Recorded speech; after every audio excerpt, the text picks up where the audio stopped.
Hello friends, daily current affair programme में आप सभी का स्वागत है। आज के जो इंपॉर्टेंट क्वेश्चंस हैं उनको देखते हैं। देखिएगा, फर्स्ट क्वेश्चन आपके सामने है।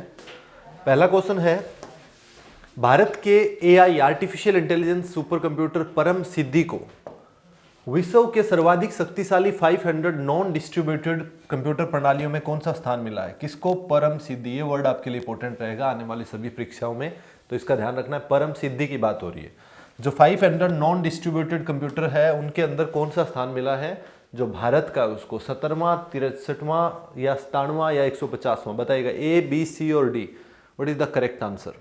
मोस्ट पावरफुल परम सिद्धि पेटाफ्लॉप्स में स्पीड है, ठीक है ना। पेटाफ्लॉप्स जो है उसमें स्पीड है इसकी, राइट? बताओ। लिनबैक बेंचमार्क करके एक संस्था है जो देखती है इन चीजों को। लिनबैक, ठीक है ना। लिनबैक बेंचमार्क, ये देखती है इनको। बताओ शाबाश। ए, बी, सी और डी, क्या इसका करेक्ट आंसर? तो करेक्ट आंसर है 63rd, 63वां। परम सिद्धि जो है वो 63वां जो है 500 में से 63वां भारत का सबसे जो है उस 500 रैंकिंग में, वर्ल्ड में जो 500 सबसे जो है टॉप सुपर कंप्यूटर्स है जिनकी स्पीड बहुत ज़्यादा है, उसमें भारत का जो ये है ये 63वां जो है सबसे ज़्यादा फास्ट कंप्यूटर की श्रेणी में है, परम सिद्धि, राइट? तो ध्यान रखना है। इसकी स्पीड की बात करें तो इसकी स्पीड जो है परम सिद्धि की 5.26 पेटाफ्लॉप्स, ठीक है ना। पेटाफ्लॉप्स, इतनी इसकी स्पीड है, ठीक है। तो ये बेस्ट के अंदर है। अगर सबसे ज़्यादा की बात करें तो सबसे मोस्ट जो है स्पीड वाला पावरफुल कंप्यूटर कौन सा है, सुपर कंप्यूटर कौन सा है? तो वो आपका जापान का है, एक फागुका या फगुका, जापान का। इसकी 442 पेटाफ्लॉप्स है, 442 पेटाफ्लॉप है ये जो जापान का फगुका है। अगर बात करें विश्व में सर्वाधिक सुपर कंप्यूटर किस देश के पास है, तो आंसर है चाइना। चाइना के पास 220 से ज़्यादा सुपर कंप्यूटर्स है। चाइना के पास विश्व में सर्वाधिक सुपर कंप्यूटर है। एक बात तो ये। दूसरी बात, इस 500 में से सबसे ज़्यादा जो है 200 से ज़्यादा सुपर कंप्यूटर चाइना के आ रखे हैं, जो है 500 में आ रखे हैं। और भी बहुत हो गए लेकिन 500 में 200 से ज़्यादा आ रखे हैं। जापान का फागुका जो है वो सबसे ज़्यादा स्पीड वाला, सबसे बेस्ट जो है 500 में फर्स्ट कौन सा है? फागुका, 442 पेटाफ्लॉप। इंडिया का 63rd परम सिद्धि 5.26 जो है पेटाफ्लॉप्स के साथ 63rd रैंक पे इंडिया का है। इंडिया ने 2015 के अंदर जो है नेशनल सुपर कंप्यूटिंग मिशन जो है 2015 में शुरू किया था, जिसके तहत पहला जो सुपर कंप्यूटर बनाया था वो था परम शिवाय। पहला जो इंडिया का बनाया गया था वो था परम शिवाय, राइट? परम शिवाय जो है इंडिया का पहला सुपर कंप्यूटर इन्होंने इसमें बनाया था 2015 में, जो नेशनल सुपर कंप्यूटिंग मिशन के हिसाब से के तहत, ठीक है ना। और वैसे अगर पहला सुपर कंप्यूटर अगर भारत का बात करें तो कौन सा है? परम 8000। परम 8000 जो है वो भारत का पहला सुपर कंप्यूटर है। ये कब बना लिया था? 1991 में ही। किसके द्वारा बनाया है? सीडेक ने बनाया था, ठीक है ना। सीडेक ने बनाया था। सीडेक जो है उसके द्वारा बनाया गया था परम 8000 1991 के अंदर। सीडेक जो है वो centre for development of advance computing, हमारी जो संस्था है सेंटर फॉर डेवलपमेंट, इसके फुल फॉर्म भी पूछ लेता है कभी, डेवलपमेंट ऑफ एडवांस कंप्यूटिंग, ये इसकी फुल फॉर्म है, एडवांस कंप्यूटिंग, राइट? तो ये सीडेक का फुल फॉर्म है। क्लियर? तो सीडेक ने 1991 में परम 8000 इंडिया का पहला सुपर कंप्यूटर था। वर्तमान की अगर बात करें तो नेशनल सुपर कंप्यूटिंग मिशन के तहत परम सिद्धि 63वें में आया 500 में से, और परम शिवाय जो है इस मिशन का पहला था, ठीक है। इसके अलावा बनाया किसके द्वारा है? परम सिद्धि किसने बनाया है? तो अगेन वही है, सीडेक ही बनाने के लिए रिस्पॉन्सिबल है। Centre for development of advance computing जो है इसी ने बनाया ये वाला परम सिद्धि भी, राइट? तो ये कुछ इस तरह से क्वेश्चन बन सकते हैं। विश्व में सर्वाधिक पूछ ले तो भी आपको पता होना चाहिए। देन जो है इंडिया के अंदर जो है टॉप कौन सा है तो ये भी पता होना चाहिए। और विश्व का जो है सबसे टॉप में इसमें कौन से? तो जापान का फागुका जो है 442 पेटाफ्लॉप, ये सबसे टॉप पे, राइट? इसके अलावा अगर बात करें तो एक चीज और थी यहाँ पर, सीडेक जो है, सीडेक का हेडक्वार्टर कहाँ पर है? सीडेक जो है इसका हेडक्वार्टर कहाँ पर है? तो सीडेक का हेडक्वार्टर है पुणे के अंदर, headquartered in Pune, Maharashtra, right? तो ये भी कई बार पूछ लिया जाता है। तो ऐसे करके क्वेश्चन किस मिशन के तहत? National super computing mission. कब लॉन्च किया गया? 2015, राइट। तो ये चीजें जो है पूरी की पूरी ध्यान रखनी है। क्वेश्चन मेरे अकॉर्डिंग जो है इंपॉर्टेंट होने वाला है एग्जाम्स में आने वाले में, सो ध्यान रखना है इस चीज का, right. Next question,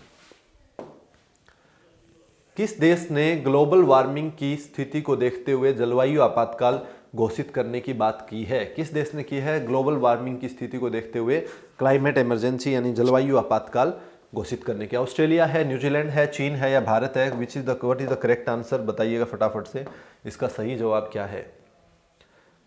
climate emergency समझते हो आप लोग क्या होता है? जलवायु आपातकाल क्या होता है? देखिएगा, जो हम लोग पेट्रोल डीजल फ्यूल यूज कर रहे हैं, फोसिल फ्यूल्स, इसके जो है इसके कारण जो है जो गैसेस रिलीज हो रही है एटमॉस्फेयर के अंदर, उसके कारण जो है हीट ट्रैप हो जाती है यहीं पर, जो उष्मा जो है वो ट्रैप हो जाती है इन गैसेस के अंदर। उसके बाद जो है जो आपका टेम्परेचर जो है वो अर्थ का बढ़ने लग जाता है, जिसको हम लोग ग्लोबल वार्मिंग कहते हैं, जिसके कारण क्लाइमेट चेंज होता है, जलवायु परिवर्तन होते हैं उसके कारण, ठीक है ना। तो वो जलवायु आपातकाल घोषित करने की बात बोली है ग्लोबल वार्मिंग की स्थिति को देखते हुए किसने? तो इसका करेक्ट आंसर है जेसिंडा आर्डन, न्यूजीलैंड की प्राइम मिनिस्टर ने की है। जेसिंडा आर्डन जो है वो कहाँ की प्राइम मिनिस्टर है? न्यूजीलैंड। जेसिंडा आर्डन न्यूजीलैंड की प्राइम मिनिस्टर है ये। और लेबर पार्टी न्यूजीलैंड की जो है उसकी नेता है ये जेसिंडा आर्डन, प्राइम मिनिस्टर है वहाँ पर। और अभी एक न्यूजीलैंड से रिलेटेड एक और न्यूज़ थी ना, गौरव शर्मा भारतीय मूल के, जिन्होंने क्या किया था? गौरव शर्मा ने संस्कृत जो है लैंग्वेज के अंदर अपना शपथ लिया था, राइट। तो संस्कृत भाषा में जो अपना शपथ लिया था गौरव शर्मा, जो कि हिमाचल प्रदेश से रहने वाले थे, भारत के रहने भारतीय मूल के थे, ठीक है। तो ये आपको ध्यान रखनी है, राइट। तो इसका करेक्ट आंसर क्या हो गया? बी यानी न्यूजीलैंड। नेक्स्ट क्वेश्चन, अगला क्वेश्चन है, भारत प्रधानमंत्री ने 33वीं प्रगति बैठक की अध्यक्षता की। प्रगति का पूरा नाम है proactive governance and timely implementation, pre active governance and timely implementation, proactive governance and timely tele communicating, और pre active governance and tightly tele communicating. Easy है क्वेश्चन, अगेन एंड अगेन, सारे आसान है क्वेश्चन। तो खैर तुम लोग स्मार्ट हो गए हो, सो ईजी है। बताओ फटाफट से, प्रगति क्या है? ये प्रगति इसका 33वां बैठक था, ठीक है, 33वां बैठक था अभी। तो प्रगति है proactive governance and timely implementation. मतलब क्या है इस चीज़ का? नाम में ही पूरा सब कुछ छुपा हुआ है। 2015 में शुरू किया था मोदी जी ने, ताकि जो शिकायत निवारण है एक तो वो की जाए, कंप्लेंट जो है वो देखी जा सके लोगों की। इसके अलावा जो गवर्नमेंट स्कीम्स है उनका इम्प्लीमेंटेशन क्या हो रहा है उस चीज़ पर ध्यान दिया जा रहा है, उन पर निगरानी रखी जा सके, वो कहाँ तक हुआ है, काम क्या हुआ है। तो इसके थ्रू जो है प्रगति पोर्टल या प्रगति जो है ये लॉन्च किया गया था 2015 के अंदर। तो इसकी 33वीं बैठक जो है वो अभी हुई थी। तो नाम पूछा है, प्रगति का पूरा नाम क्या है? तो proactive governance and timely implementation जो है इसका पूरा नाम है। ये एक मल्टीपर्पज और मल्टी मॉडल प्लेटफॉर्म है, ठीक है। सो प्रगति में आपको इतना याद रखना है, 33वीं बैठक अभी थी, बाकी इसकी बैठक नहीं पूछेगा, क्योंकि बैठक जो है लास्ट कब हुई ये नहीं पूछ सकता, क्योंकि महीने एक वर्ष में काफ़ी बैठक होती है, राइट। तो इसलिए ये तो नहीं पूछेगा कितनी हुई, बट प्रगति का फुल फॉर्म क्या है, प्रगति किस चीज़ से रिलेटेड है? तो गवर्नमेंट की स्कीम्स है, विभागों पर निगरानी जो है उस चीज़ के लिए, उसके कार्यान्वयन कहाँ तक पहुँचा है, उसकी इंप्लीमेंटेशन कितनी हुई है, उन चीज़ों पर निगरानी रखने के लिए एक तरह से प्रगति पोर्टल है, राइट। तो इसका करेक्ट आंसर क्या हो गया? प्रोएक्टिव गवर्नेंस वाला, ये इसका करेक्ट आंसर हो गया, राइट। नेक्स्ट क्वेश्चन, अगला क्वेश्चन आपका, चर्चा में रहे ब्रू जनजातीय समूह को निम्नलिखित में से किस राज्य में विशेष रूप से कमजोर जनजातीय समूह पीवीटीजीज के रूप में मान्यता दी गई है? देखिएगा, पीवीटीजीज क्या होता है? पर्टिकुलरली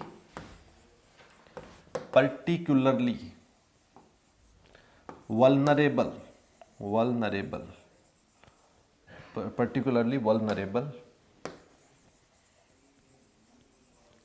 ट्राइबल ग्रुप, ठीक है ना।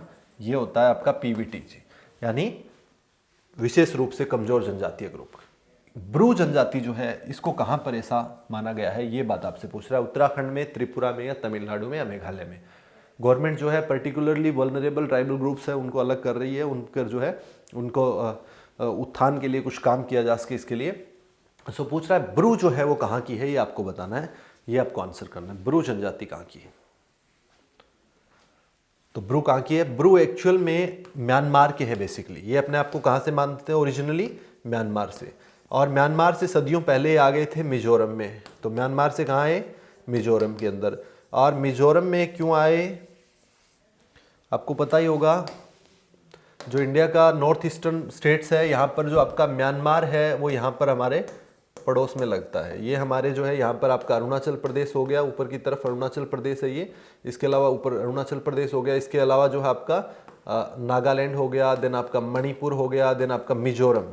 तो वो लोग कहाँ आए, यहाँ से यहाँ आ गए, म्यांमार से मिजोरम में आ गए। उसके बाद 1997 में जो है थोड़ा सा मिजोरम के अंदर माहौल ख़राब हुआ, वहाँ पर कुछ एक जो है एक तरह से हिंसक घटनाएं हुई। उसके बाद ये मिजोरम से कहाँ गए, इधर बाजू में त्रिपुरा में आ गए, ठीक है ना, इधर बाजू में त्रिपुरा पड़ता है, तीन ओर से बांग्लादेश से घिरा हुआ है जो त्रिपुरा, वहाँ पर आकर रहने लग गए। तो अभी जो है ये वैसे त्रिपुरा में भी है, असम में भी है और मिजोरम में भी है, बट ये पीबीटीजी कहाँ पर है, ये दर्जा इनको कहाँ पर मिला हुआ है, तो ये आपका मिला हुआ है इनको त्रिपुरा के अंदर, ठीक है ना, ये दर्जा कहाँ पर मिला हुआ है, त्रिपुरा के अंदर। त्रिपुरा की कैपिटल क्या है, ये आप कॉमेंट में बताओगे। त्रिपुरा की राजधानी जो है वो सबसे नज़दीक जो है अंतर्राष्ट्रीय बॉर्डर के सबसे नज़दीक राजधानी जो है वो त्रिपुरा की राजधानी है किसी राज्य की, ठीक है, तो ये भी ध्यान रखना, क्लियर। सो त्रिपुरा की ये है आपकी पीबीटीजी। चलते हैं नेक्स्ट क्वेश्चन में। अगला क्वेश्चन है, प्रख्यात खिलाड़ी डिएगो माराडोना का निधन हो गया है, बताइए निम्नलिखित में से किस खेल से संबंधित थे, बताइए निम्नलिखित में से किस खेल से संबंधित थे डिएगो माराडोना। डिएगो माराडोना बताइए हॉकी से थे, फुटबॉल से थे या क्रिकेट से थे या टेबल टेनिस से थे, किससे थे बताइएगा। Easy question again and again. Diego Maradona तो ये थे फुटबॉल से, राइट, ये किससे संबंधित थे, फुटबॉल से संबंधित थे। 20 का करेक्ट आंसर हो गया, फुटबॉल से।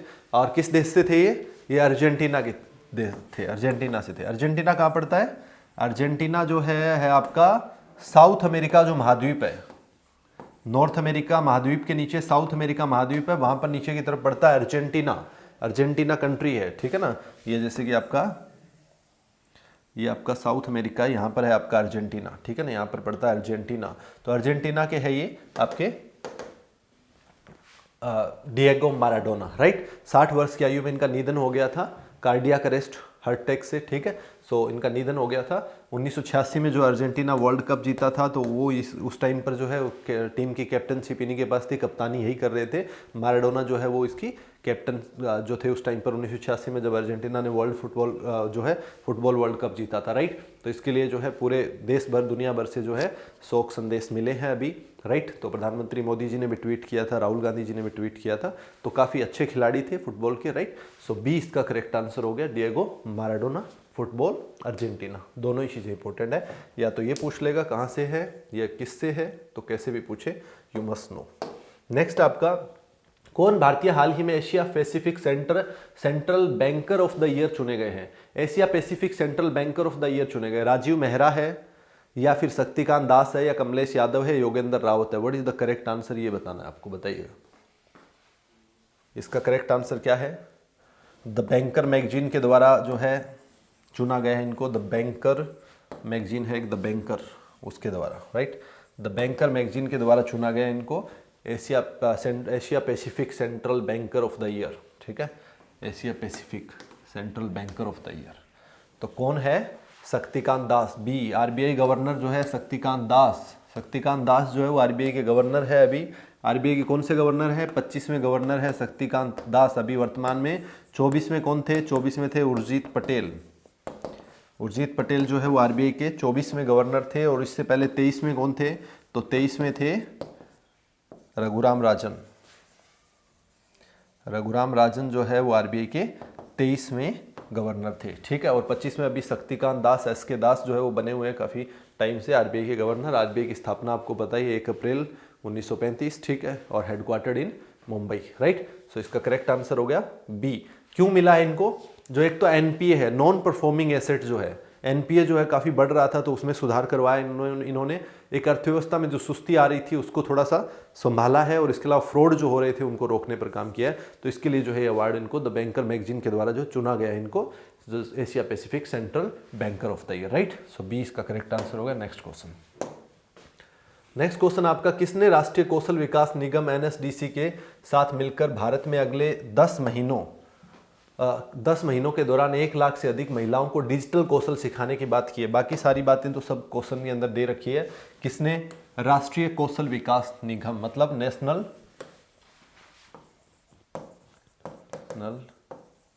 Skill development corporation, skill development corporation,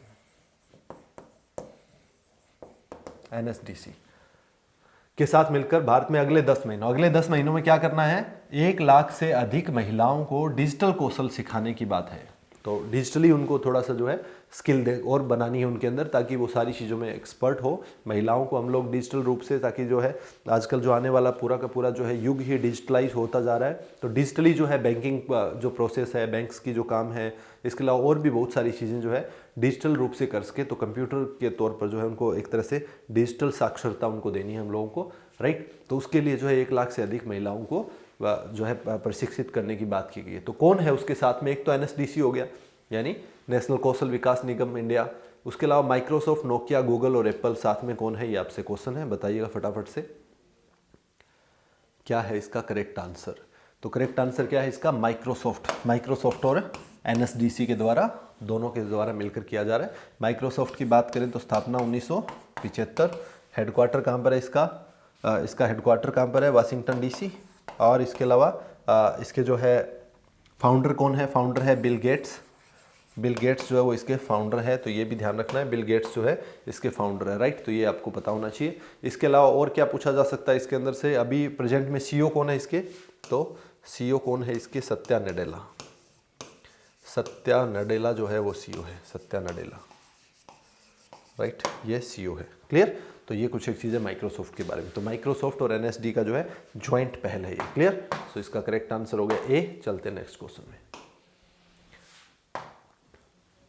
अगला क्वेश्चन है, चर्चा में रहा शब्द जेट्टा निम्नलिखित में से क्या है। जेट्टा वर्ड जो है चर्चा में रहा था, ये क्या चीज है, असम का त्योहार है, एक हरिकेन है, रोबोट है, या नया सुपर कंप्यूटर बन गया है कोई इस नाम से। व्हाट इज जेट्टा, ये पूछा है आपसे, बता दो फटाफट से क्या है जेट्टा।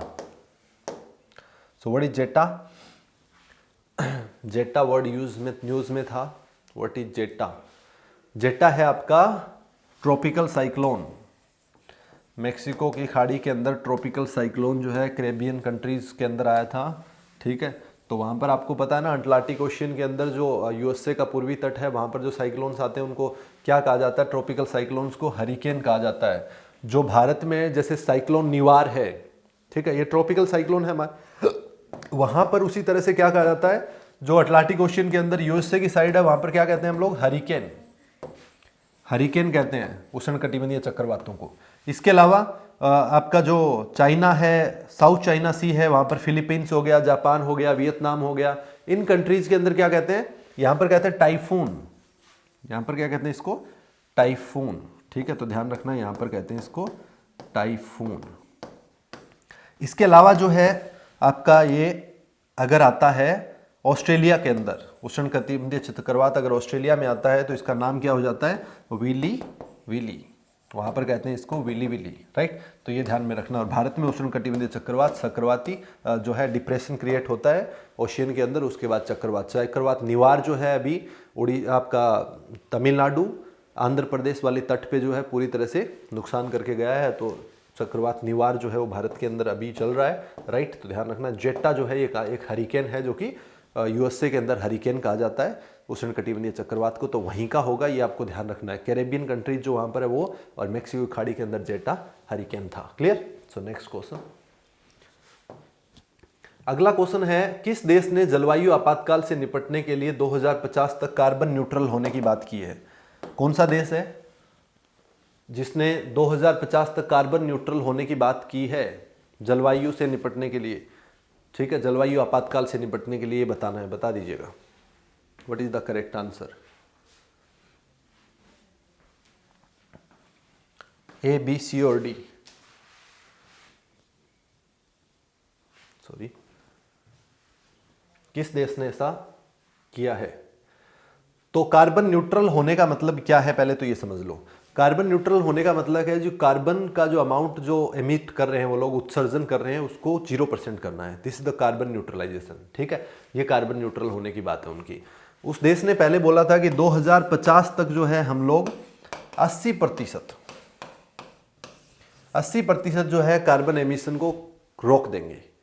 बट अभी क्या बोला है, 2050 तक हम लोग कार्बन न्यूट्रली होंगे, ताकि कार्बन जो क्लाइमेट इमरजेंसी है उसको रोका जा सके। और क्लाइमेट इमरजेंसी मैंने अभी न्यूजीलैंड वाले में बताया था क्लाइमेट इमरजेंसी चीज़ क्या होती है, तो वो आपको ध्यान होगी ही, ठीक है। सो ग्लोबल वार्मिंग के कारण जो है क्लाइमेट इमरजेंसी होती है, राइट। सो ये जो है किस देश ने बोला है ये आपको बताना है। भारत ने भी 2030 तक जो है टारगेट लिया हुआ ना, कितना प्रतिशत कार्बन एमिशन कम करने का टारगेट लिया हुआ है भारत ने, ये भी हम लोगों ने किया था लास्ट 1-2-3 क्लास पहले, तो वो कमेंट में बताना है, राइट। सो इसका करेक्ट आंसर क्या हो जाएगा, जापान। जापान जो है इसका करेक्ट आंसर हो जाएगा। और जापान का अभी क्या देखा हम लोगों ने, फगाकू जो है इसका मोस्ट पावरफुल सुपर कंप्यूटर है जो कि नंबर 1 पे है, ठीक है, 500 के अंदर, राइट। तो जापान जो है उसने ये किया है 2050 तक कार्बन न्यूट्रल होने का। क्लियर। सो नेक्स्ट क्वेश्चन है किस राज्य ने पीएम स्वनिधि योजना के तहत ऋणों के वितरण में पहली रैंक हासिल की है। पीएम स्वनिधि योजना, पीएम स्वनिधि योजना या स्वनिधि योजना क्या है, पीएम स्वनिधि योजना, स्ट्रीट वेंडर आत्मनिर्भर निधि, ठीक है, प्रधानमंत्री स्ट्रीट वेंडर आत्मनिर्भर निधि, ये है वही स्वनिधि जिसको कहते हैं हम लोग। इसमें सबसे ज्यादा जो है ऋण किसने दिए हैं ये आपसे पूछ रहा है स्वनिधि के तहत। 1 जून 2020 को ये योजना शुरू की थी ना नरेंद्र मोदी जी ने, 1 जून 2020 को शुरू किया था इसको, ताकि जो स्ट्रीट वेंडर्स है, कोबलर्स है, सब्जी की रेडी लगाने वाले हैं, जो ठेले लगाने वाले लोग हैं सड़कों पर, उनको सबसे ज़्यादा नुकसान हो गया, रोजी रोटी समाप्त हो गई थी एक तरह से उस टाइम पे। तो अब बोल रहे हैं कि जो है उनके लिए जो है ऋण का प्रावधान किया गया था गवर्नमेंट ने, कि आप लोग ऋण ले सकते हो बिल्कुल ही ना के बराबर ब्याज पर, और जो है वो आप किस्तों के अंदर जो है पैसा वापस लौटा दीजिए। तो उसके लिए पूछ रहा है कि सबसे ज़्यादा ऋण किस राज्य ने दिया है, वितरण किया है इसमें, इस योजना के तहत। तो सबसे ज़्यादा इस योजना के तहत किया है उसी राज्य ने जिसने मनरेगा के तहत सबसे ज़्यादा रोजगार दिए हैं। बता दीजिएगा अभी किसने है, तो ये आपका उत्तर प्रदेश। उत्तर प्रदेश ने ऐसा किया है। उत्तर प्रदेश, योगी आदित्यनाथ जी वहाँ पर मुख्यमंत्री है और आनंदीबेन पटेल राज्यपाल है। और उत्तर प्रदेश के अंदर जो है हवाई अड्डे, इंटरनेशनल हवाई अड्डे 4 हो गए, राइट।